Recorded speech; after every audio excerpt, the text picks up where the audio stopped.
le Seigneur, nous sommes heureux de nous retrouver à nouveau. C'est un privilège, c'est une faveur, une grâce de l'Éternel de pouvoir communier ensemble en ce dimanche. Nous avons donc un culte familial, des temps de communion, des temps conviviaux, des temps vraiment de relations interpersonnelles. Et donc la configuration, c'est pour que chacun se sente chez lui en interconnexion.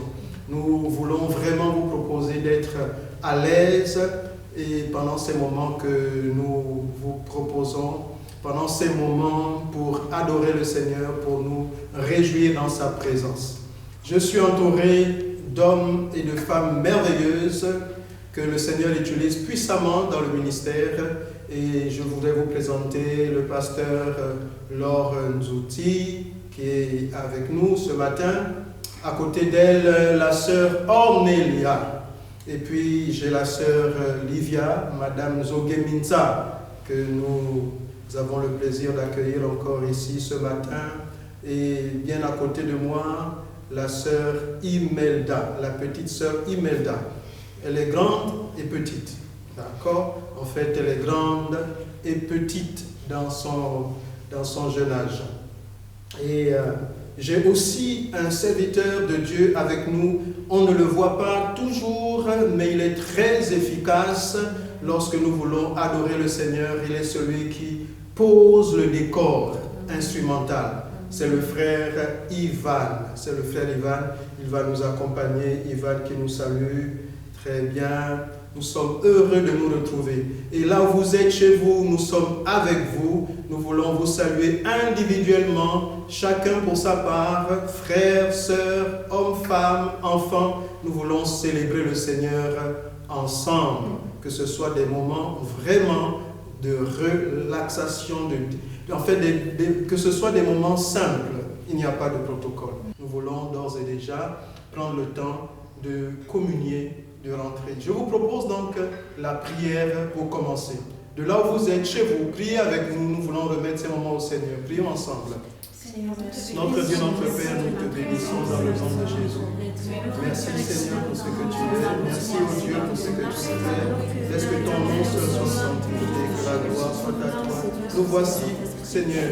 Tu dis là où deux ou trois sont assemblés en ton nom, tu es présent au milieu d'eux. Seigneur, nous avons besoin que tu reçoives un temps de communion, de louange, d'adoration, comme un culte raisonnable. Toi seul est digne d'être adoré. Que ton nom seul soit sanctifié, Seigneur. Là où nous sommes, partout où nous sommes, Seigneur, agrée ces moments. Nous voulons être en communion d'esprit, Seigneur, les uns avec les autres. Par ce moyen que tu nous donnes au travers de la vie. Que ton nom soit béni au nom de Jésus. Amen. Amen. Nous voulons prendre le temps d'adorer le Seigneur. Pasteur Laure Nzouti, vous avez la parole. Gloire à Dieu. Amen. Nous voulons simplement encore ce soir chanter que notre Dieu est digne de louange. Alléluia. Amen. Il est digne d'être adoré, il est digne d'être élevé. Lui seul est digne. Lui seul est digne.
Disons-le de notre cœur, tu es digne.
Dieu que nous adorons.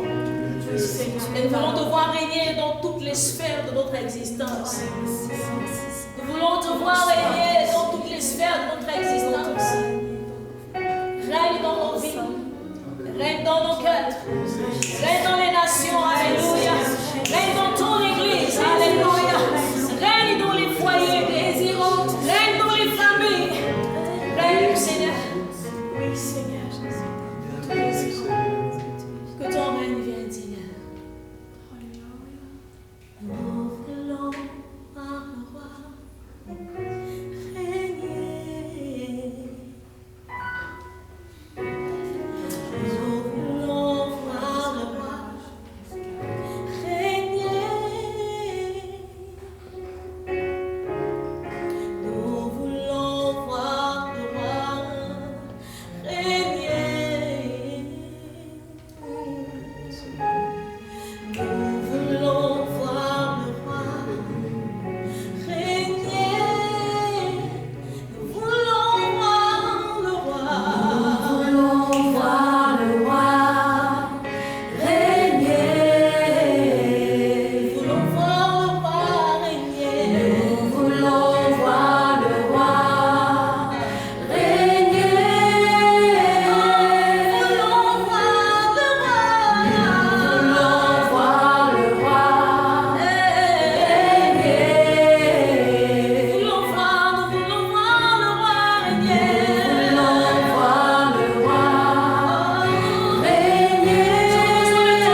qui ne change pas. Toi qui ne change pas, tu es notre Dieu. Tu ne dépends pas des temps et des circonstances. Rien ne te change. Tu nous aimes toujours. Comme lorsque nous nous égarons, toi tu restes fidèle et tu nous attires à toi. Ton alliance. Pour nous, tu as donné comment ne pas t'élever? Comment ne pas t'adorer? Alléluia.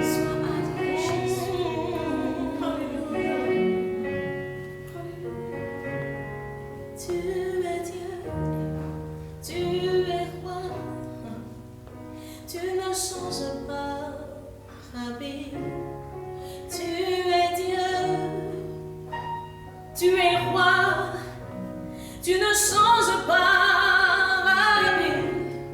Tu es Dieu, tu es roi, tu ne changes pas, Rabbi. Disons-le ensemble. Tu es Dieu, tu es roi, proclamons que tu es unique, tu ne changes pas, Rabbi. Tu es Dieu, tu es roi, tu ne changes pas, Rabbi. Disons-le toutes nos forces. Tu es Dieu, tu es roi, tu ne changes pas, Rabbi. Tu es Dieu. Tu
Dieu. N'hésite pas à élever ta voix là où tu es, chez toi. Dis seulement un mot. Parle à ton Dieu. Dis-lui combien tu l'aimes, combien il est digne de louange. Exprime-lui simplement ta reconnaissance et ton amour.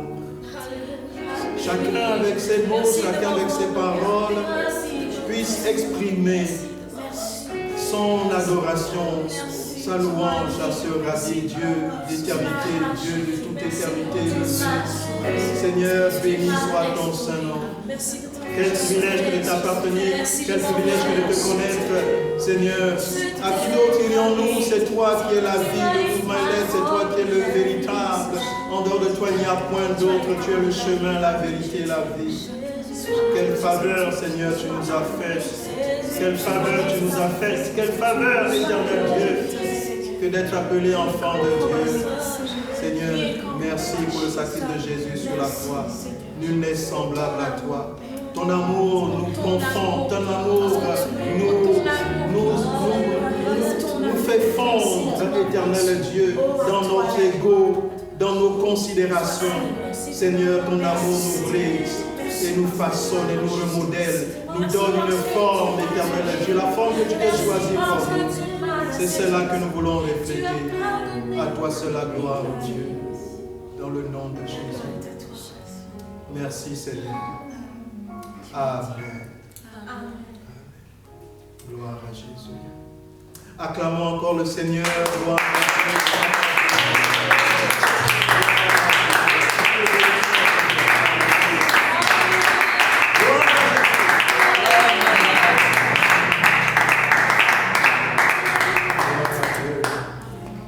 Tu es bon, n'est-ce pas? Amen. Dieu est bon pour toi, Dieu est bon pour nous, Dieu est bon tout le temps. En lui, il n'y a ni changement, ni ombre de variation. Amen. Amen. Parfois, les mots sont trop petits pour lui dire vraiment combien nous l'aimons. Et parfois, nos biens, nous pouvons tout faire, mais nous n'avons jamais l'impression d'exprimer tout ce que nous voulons lui exprimer, ce qu'il mérite d'avoir comme expression de reconnaissance et d'amour. Alors, nous voulons juste dire tout ce que nous avons est à lui. Le peu que nous avons, nous voulons toujours lui prendre une partie de ce qu'il nous a donné. Lui dire, Seigneur, même ce que tu nous donnes et que nous croyons être à nous, c'est grâce à toi que nous avons. Et nous voulons toujours faire un geste pour pouvoir dire merci. C'est tout le symbole de l'offrande. C'est tout le symbole de la dîme aussi. La dîme qui est le 10e de notre revenu pour dire, Seigneur, c'est toi qui es la semence. Et si tu n'es la semence, eh bien, il n'y aura plus de fruits. Alors je prends et je te redonne afin que tu sois toujours le pourvoyeur. Nous voulons juste lui dire merci Seigneur avec nos biens en lui faisant notre offrande. Et je vous invite aussi là où vous êtes, si vous le pouvez, autant que cela dépend de vous, saisissez cette occasion pour adorer vraiment le Seigneur. Nous voulons apporter notre offrande au Seigneur. Je vois la sœur Livia qui est à notre extrême droite. Elle a la corbeille à côté d'elle. Nous pouvons la poser ici. Merci Livia. Et nous voulons faire notre offrande. Que Dieu vous bénisse. Nous communions dans le Seigneur. Il est là, il est là-bas, il est ici. Gloire à Dieu. Nous te bénissons Seigneur. Merci. Merci. Amen. Tu les mérites. Tu les mérites. Nos alléluia, nos gloires à Dieu. Tu les mérites. Toute notre louange, tu la mérites. Tu les mérites. Notre adoration, tu les mérites. Nos chants, tu les mérites. Tu les mérites. Tu les mérites.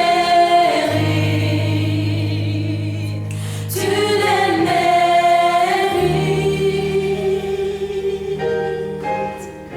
Alléluia.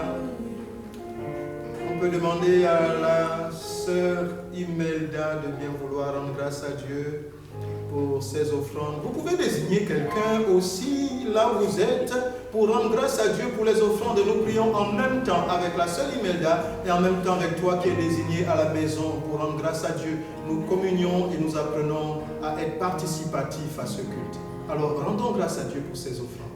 Merci Père pour ta grâce infinie, pour ton amour parfait. Merci Seigneur parce que tu es celui-là qui donne la semence au semeur. Nous t'apportons dans ta maison avec joie. Nous apportons dans ta maison avec révérence, car tu es celui-là qui pourvoit à nos besoins selon les richesses de ta gloire. Nous te bénissons de ce que tu pourvois à nos besoins chaque jour. Et nous te bénissons de ce que tu feras encore dans nos vies. La gloire est à toi, Jésus, au nom puissant de Jésus. Amen. Amen. Amen. Gloire à Dieu.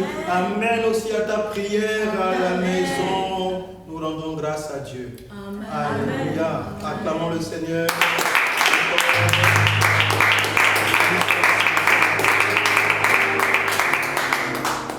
Gloire à Dieu. Nous voulons prendre le temps de nous asseoir si vous êtes encore debout chez vous, si vous êtes couché, allongé dans une position d'adoration, ce qui est très bien. Ça veut dire que vous participez et vous offrez à Dieu votre culte. Alors si vous êtes encore en position d'adoration, je vous prie de bien vouloir vous asseoir. Nous voulons prendre le temps de méditer la parole de Dieu.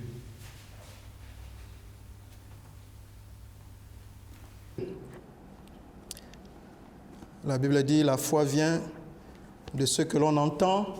Ce que l'on entend vient de la parole de Dieu. Je voudrais partager avec vous ce matin un thème que j'ai intitulé « Le plan de vie ». Le plan de vie. Le texte que nous avons comme base pour la méditation se trouve en 1 Corinthiens au chapitre 9. C'est le verset 26. 1 Corinthiens 9, verset 26. Il est dit ceci, « Moi donc, c'est Paul qui parle, moi donc je cours non pas comme à l'aventure, je frappe non pas comme battant l'air. » Voilà donc c'est Paul qui parle de sa vie chrétienne, en fait, son parcours, sa façon de courir. Il dit, « Je cours non pas comme à l'aventure, je frappe non comme battant l'air. » En fait, nous nous rendons compte en observant bien que dans la vie de l'homme, il y a deux grands moments où il se remet en question. La plupart du temps, c'est le jour de son anniversaire et puis au Nouvel An. Au Nouvel An pour les personnes un peu plus matures, un peu plus âgées. Encore que, il y a d'autres pour qui le Nouvel An, c'est juste le temps de faire la fête, de vraiment casser la baraque, comme on dirait. Mais pour d'autres, lorsqu'ils arrivent en la nouvelle année, c'est pour eux le temps pour prendre de nouvelles résolutions. Faire un bilan et puis prendre des résolutions, mais qui, en général, ne tiennent pas souvent bien longtemps. Et puis, il y a le jour de notre anniversaire, où c'est la période, généralement, où les gens font leur autocritique et se disant, voilà, j'ai 40 ans et... Finalement, qu'est-ce que j'ai réalisé de ma vie? J'ai 50 ans, qu'est-ce que j'ai réalisé? J'ai 60 ans, mon Dieu, qu'est-ce que j'ai réalisé? Et la plupart du temps, ces interrogations sont négatives. En fait, ces bilans sont négatifs. Ces deux actions, que ce soit le Nouvel An ou le jour de notre anniversaire, c'est souvent avec plein de remords, avec plein ce sont des actions qui sont plutôt vaines et dramatiques, j'allais dire. Et pourquoi? Eh bien, en fait, je pense que c'est parce qu'elles ne sont pas basées, elles ne sont généralement pas basées sur un plan. Elles ne sont pas basées sur un plan préalablement établi. On fait un bilan, on fait une autocritique, mais sur la base de quoi exactement? Et c'est pourquoi je veux parler du plan de la vie. Du plan de la vie. En fait, on se contente parfois de prendre un verset biblique et de le proclamer haut et fort, en espérant que celui-ci nous changera. Certes, c'est une bonne chose, c'est une très bonne chose de s'approprier les versets bibliques, mais ce n'est là que la première étape. Ce n'est que la première étape parce que l'exercice de l'appropriation du verset nous permet juste de nous en fait, nous permet juste d'y croire, nous permet de nous imprégner du verset, parce qu'en vérité, la foi vient de cette appropriation du verset. Comme la Bible nous dit en Romains 10, 17, la foi vient de ce que l'on entend. Et donc, nous avons besoin de nous approprier ce verset.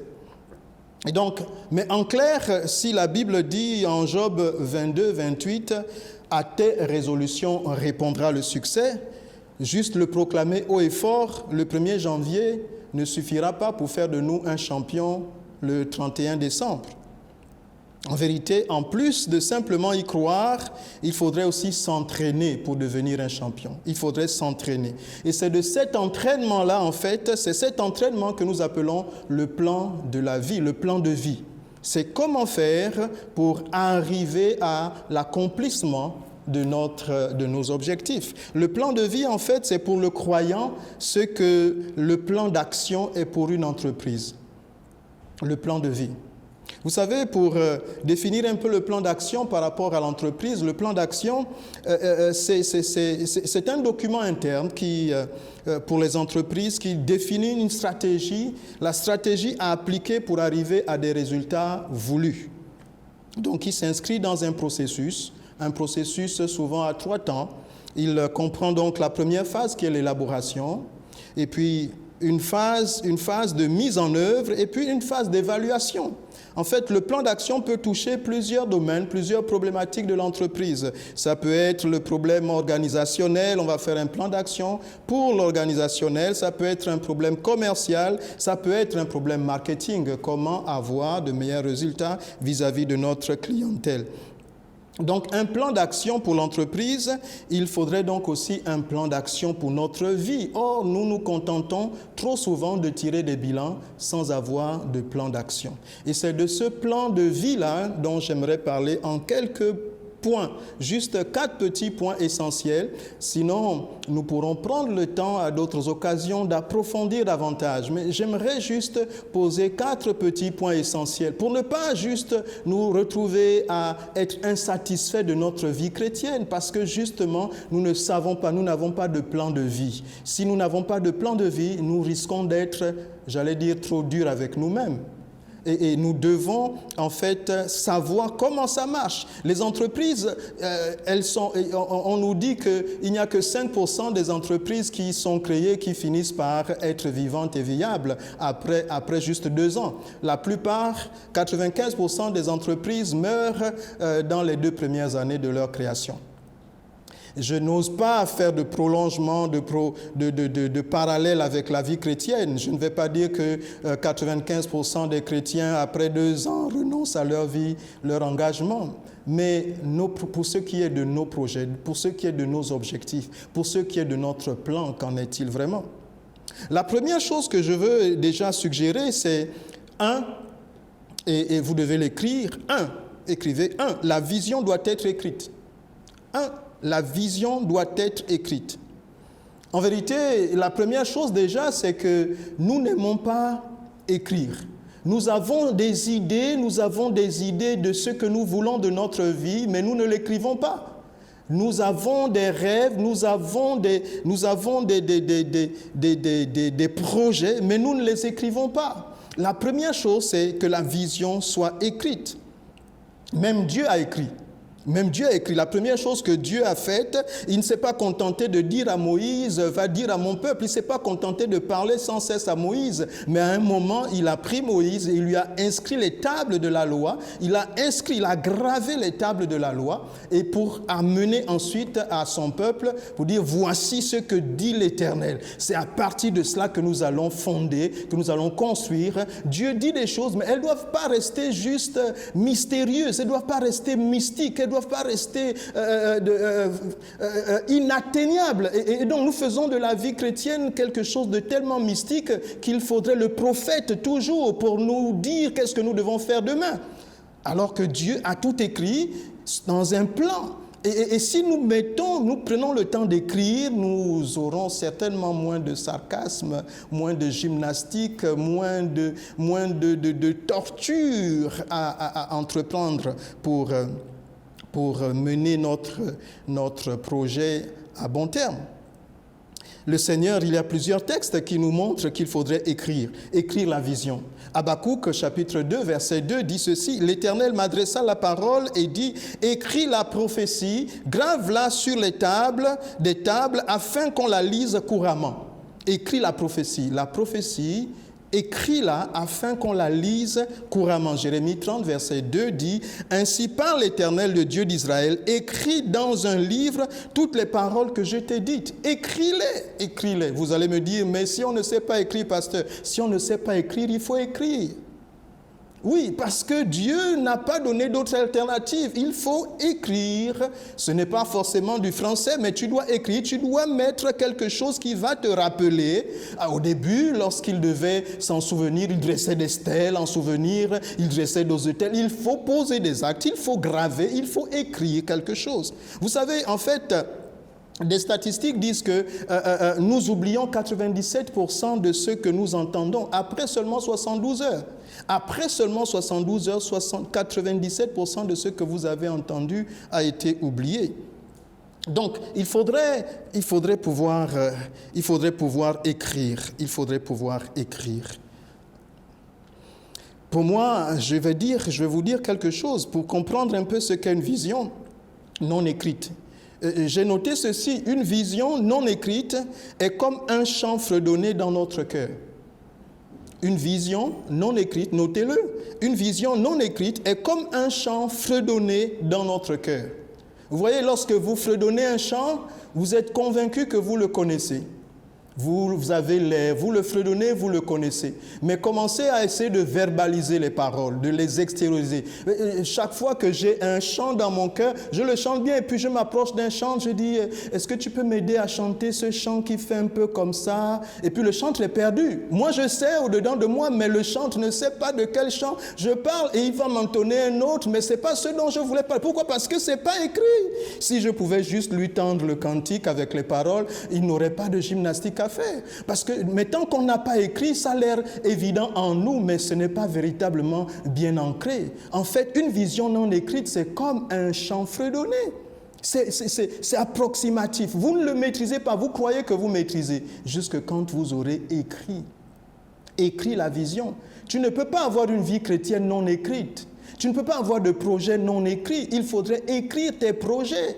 Et il y a un esprit mystique, en fait, j'allais dire mystico-africain, qui consiste à croire que quand on a des idées, il faudrait les garder en esprit, sinon on va nous les voler.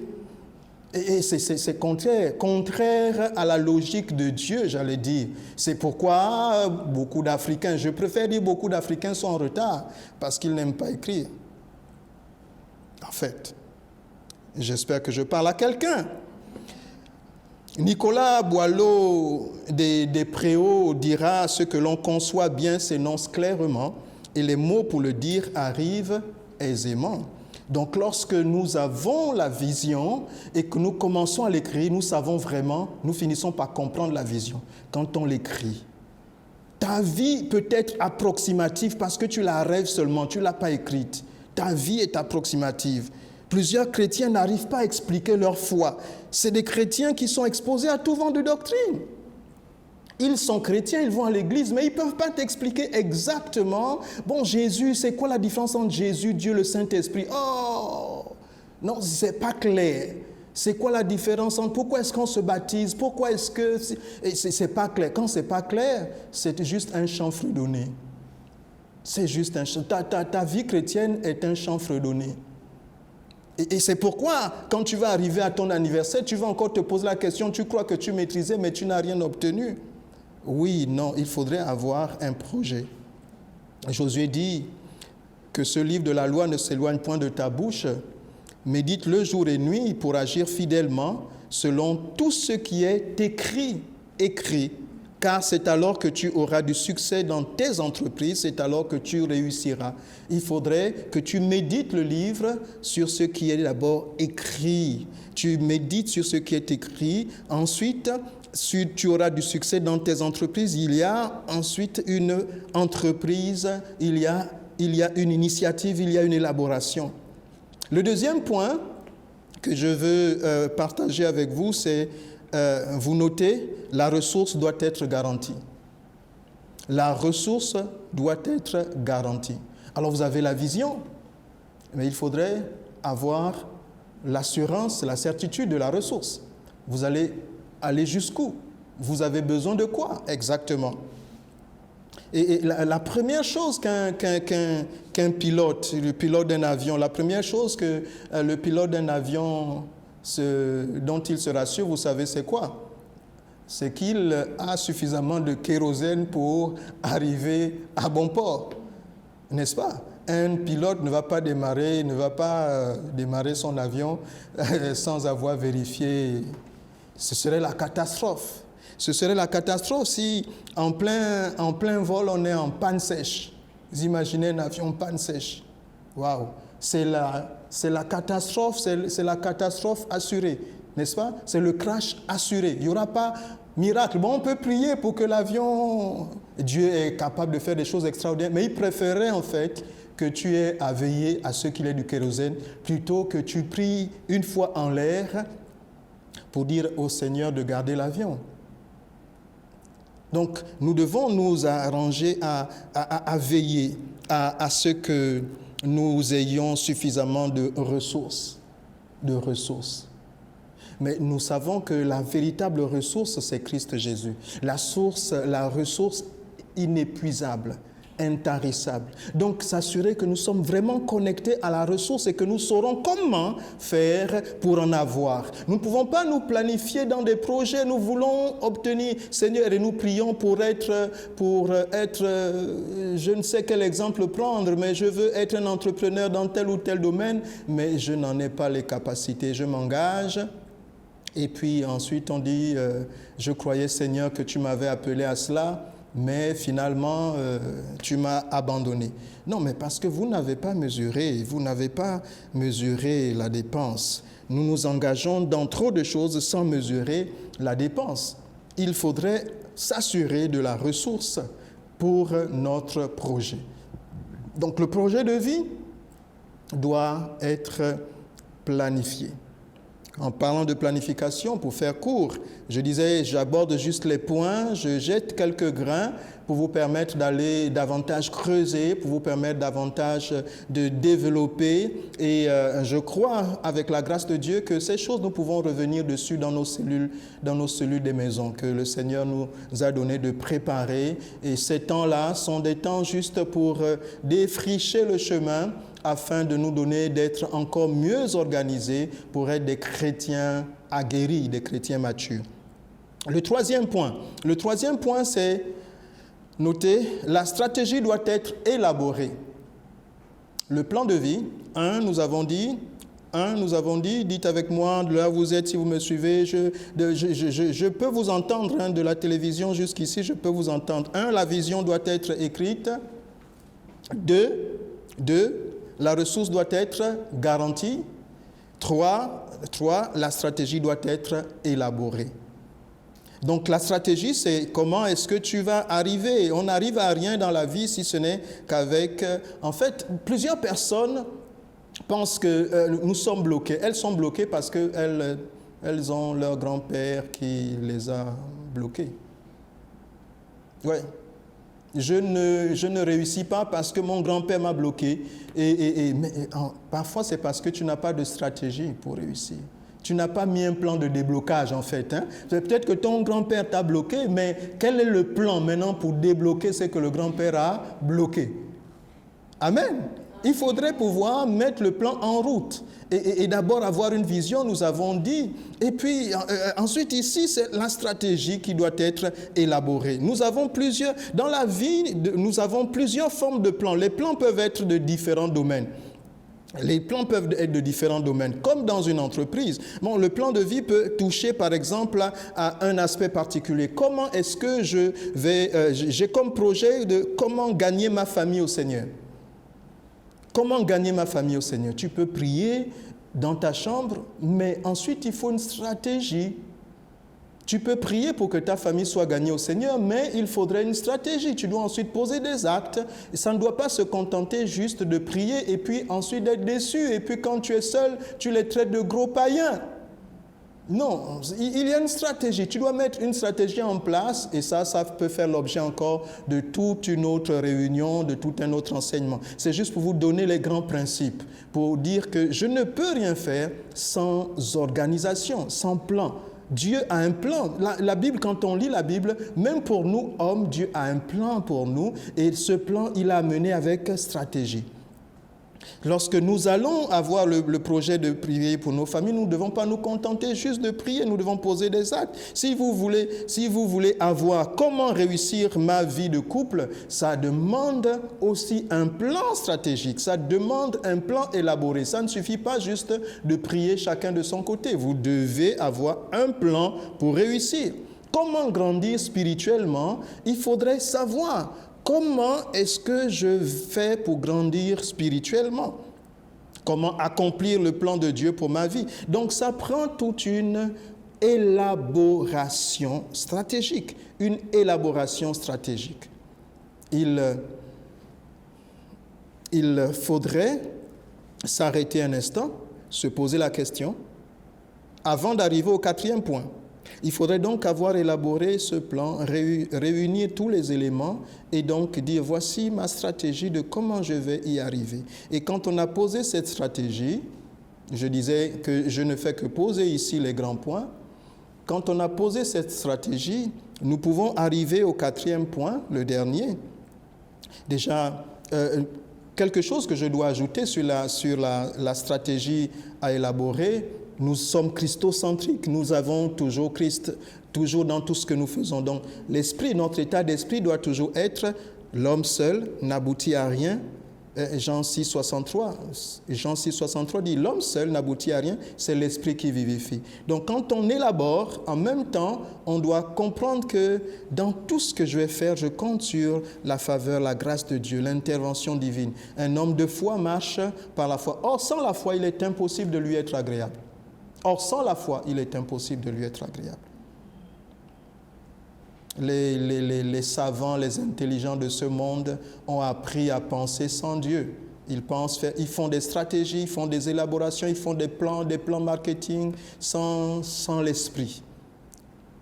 Ils arrivent à certaines choses, mais ce dont nous parlons ici, le plan de vie, ce n'est pas juste un plan d'action pour être riche, un plan d'action pour dominer sur son frère ou sa sœur. Je parle du plan de vie. Le plan de vie ne peut pas s'instruire sans l'Esprit de Dieu. Et donc nous devons comprendre que l'homme seul n'aboutit à rien. Ne vous détachez pas de ce verset. L'homme seul n'aboutit à rien, c'est l'Esprit qui vivifie. Alors le dernier cap, écrivez 4.4. Le cap doit être maîtrisé. Voici les 4 points qui vont vous permettre d'écrire un plan de vie, le plan de vie. Et je me ferais bien le plaisir de revenir en petit groupe, discuter avec vous de comment exactement ça se passe et comment, étape par étape, on peut élaborer notre plan de vie. Mais voici des principes qui peuvent vous aider. Donc, je disais, le point 4, c'est avoir à maîtriser le cap. Ça veut dire quoi? Ça veut dire garder le cap, en fait, garder le point focal, être focalisé sur l'objectif, le but que nous sommes fixés. Nous n'avons pas une vision chaque année, en fait, nous devons dire. Je disais plus haut que des personnes, le jour du Nouvel An, font le bilan et puis sont négatifs. Parce qu'effectivement, on n'est jamais content de nous-mêmes. Quand j'avais 20 ans, quand j'avais 30 ans, quand j'avais 40 ans, je me souviens bien que autant que je m'en souvienne, en tout cas, je n'ai jamais été satisfait de mon bilan de parcours. Mais le Seigneur m'a instruit en disant, au lieu juste de faire des bilans de parcours, il faudrait d'abord faire un plan avant le bilan. Et c'est là, en fait, quand vous faites un plan, le plan a déjà ceci de particulier, c'est on ne peut pas évaluer le temps n'importe quand, on ne peut pas évaluer le plan. On ne peut pas évaluer le plan n'importe quand, à n'importe quel moment. Vous arrivez subitement à la date de votre anniversaire, vous dites c'est le moment du bilan. C'est peut-être pas le moment du bilan. C'est peut-être pas le moment du bilan. En fonction de si vous avez écrit un plan, peut-être que votre bilan, et encore qu'il faudrait avoir des plans, non pas des plans très très court terme. Une année, c'est très court. Vous pouvez avoir un plan qui va commencer à 3 ans, à 5 ans, à 10 ans. Sinon, 10 ans vont vous surprendre. Si vous n'avez que des plans d'une année, dans 10 ans, vous serez surpris de voir que vous n'avez même pas encore accompli le plan de la première année. Parce que vous ne vous êtes pas projeté sur 10 ans. Mais vous êtes projeté sur 1 an plus 1 an plus 1 an. 1 an plus 1 an plus 1 an, ça fait 1 an. Et puis après 10 ans, vous êtes à 1 an d'expérience. Parce que vous ne vous êtes pas projeté sur 10 ans. Vous n'avez pas fait votre plan de vie sur 10 ans. Et donc, vous n'avez pas planifié, vous n'avez pas calculé les ressources. Donc, ce que vous avez aujourd'hui, vous pouvez le garder pour dans 3 ans. Mais quand vous avez quelque chose aujourd'hui, comme vous n'avez pas de plan pour dans 3 ans, vous le mangez. Et si vous n'avez pas de plan, lorsque l'argent va arriver, c'est l'argent qui va vous dire comment le dépenser. Sans projet, on ne fait absolument rien. N'est-ce pas? Oui, si vous avez des projets, l'argent qui est là, vous avez des gens qui vous disent « Non, je suis fauché ». Et puis vous dites « Ah non, lui c'est un radin, il est toujours fauché alors qu'on sait qu'il a l'argent ». Non, c'est un visionnaire, ce n'est pas un radin. C'est un visionnaire. L'argent qu'il a, ce n'est pas pour te donner. L'argent qu'il a, il a déjà programmé pour autre chose, d'autres projets. C'est de l'argent qu'il a, c'est de l'argent qu'il n'a pas. Parce qu'il considère que cet argent est déjà hypothéqué pour autre chose. Mais vous vivez toujours la main tendue en disant que celui qui a beaucoup, c'est lui qui doit me donner. Parce que vous n'avez pas de plan sur 3 ans, 5 ans, 10 ans. Et donc, dans 10 ans, vous serez toujours à 1 an. Et qu'est-ce qu'il faut donc faire le point? Donc, garder le cap et ensuite maîtriser. Donc, quand nous avons planté, il faudrait savoir que ça va pousser. On ne vient pas creuser, après vous avez mis des arachides en terre et puis après une semaine, ça ne pousse pas. Vous creusez, vous avez arrosé, vous dites « Ah, mais l'arachide là tarde à éclore, à sortir, à germer. » Et vous creusez la terre et vous regardez « Ah oui, si, elle est toujours là. » Et vous refermez. Mais vous avez tué la semence. Parce que vous faites un bilan, vous essayez de faire un bilan au mauvais moment. Donc si tu ne vois pas encore le fruit, persévère. Ça produira certainement, parce que sa parole est une semence de vie incorruptible. Elle ne repart jamais à lui sans avoir accompli les effets pour lesquels elle a été envoyée. Donc ton premier travail, c'est déjà de croire en la parole de Dieu. Si tu t'appropries la parole de Dieu, tu la sèmes et tu te comportes comme il faut te comporter, tu verras l'accomplissement de ses promesses et tu verras l'aboutissement de ton plan de vie.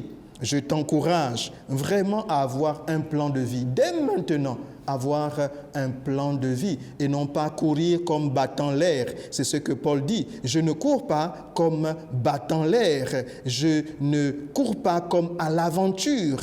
Je ne frappe pas comme battant l'air. Je marche avec stratégie.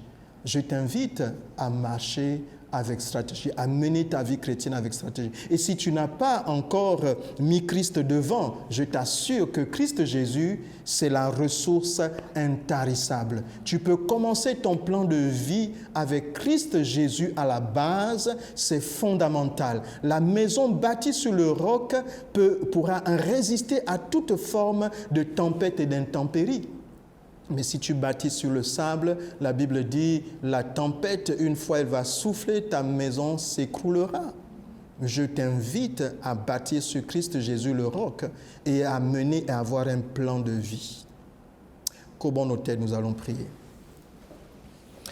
Seigneur, notre Dieu, notre Père, nous te bénissons dans le nom de Jésus. Merci pour ta parole. Merci pour chacun, là où nous sommes, éternel Dieu, tu nous donnes de reconsidérer nos voies. Laisse que ton nom seul soit sanctifié, que la gloire soit à toi, Père. Je veux m'accrocher à toi. Je ne veux pas me décourager, Seigneur, à mi-parcours. Seigneur, je veux reconsidérer mon plan de vie avec toi. Aide-moi à élaborer un plan de vie, une vraie stratégie de croissance avec toi et de gloire en gloire, de victoire en victoire avec toi. Persévérer jusqu'à ce que tu reviennes. Que la gloire soit à toi, ô Dieu, dans le nom de Jésus-Christ de Nazareth. Amen. Je vous invite, si vous n'avez pas encore reçu Jésus comme Seigneur et Sauveur, à le faire. Vous êtes avec quelqu'un à la maison, après ces temps de communion, demandez, est-ce que vous pouvez prier pour moi? Je veux recevoir Jésus comme Seigneur et Sauveur. Nous voulons communier autour de la table et partager le pain et le vin. C'est Christ Jésus qui nous rassemble. Quand nous partageons ce pain, non seulement nous sommes en communion d'esprit, mais nous annonçons sa mort et sa résurrection jusqu'à ce qu'il revienne. Permettez-moi de vous demander de vous tenir debout avec nous ensemble. Nous voulons partager le repas. Et là où vous êtes, chez vous, vous avez aussi les éléments et nous allons partager ce repas ensemble.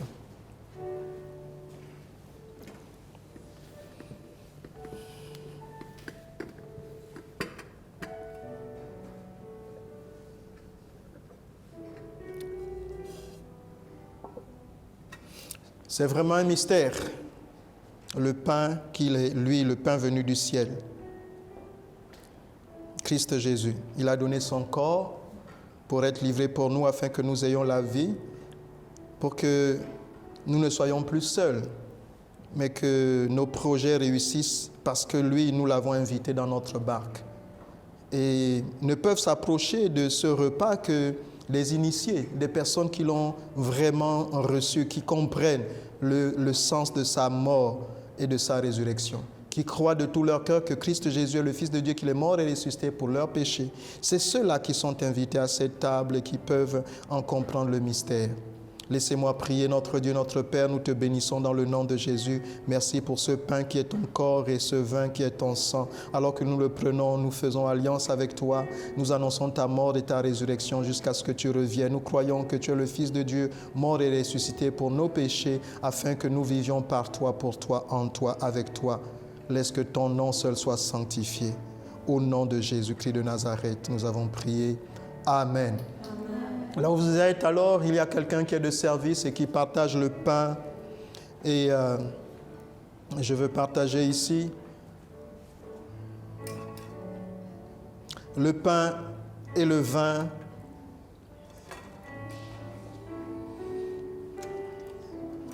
Une portion de pain et une coupe de vin.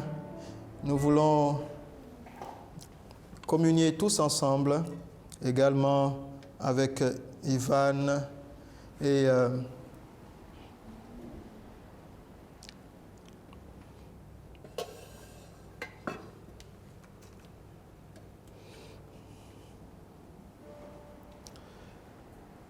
merci Seigneur. Alors prenons de ce pain et de ce vin.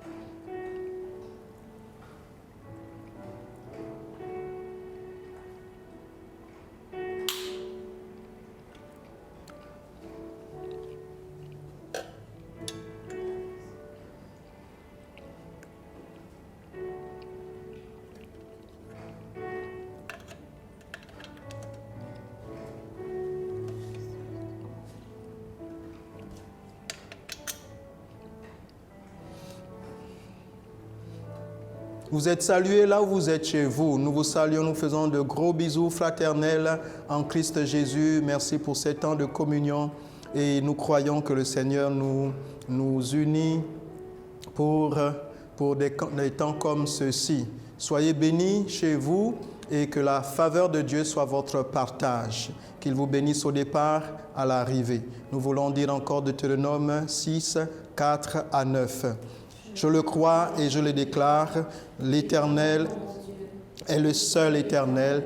J'aimerai l'Éternel, mon Dieu, de tout mon cœur, de toute mon âme et de toute ma force. Et ces commandements que j'ai reçus seront dans mon cœur. Je les inculquerai à mes enfants et j'en parlerai quand je serai dans ma maison, quand j'irai en voyage, quand je me coucherai et quand je me lèverai. Je les lirai comme un signe sur mes mains et ils seront comme des frontaux entre mes yeux. Je les écrirai sur les poteaux de ma maison et sur mes portes. Deutéronome 6, 4 à 9. Soyez bénis encore chez vous. Gloire à Jésus. Bon dimanche.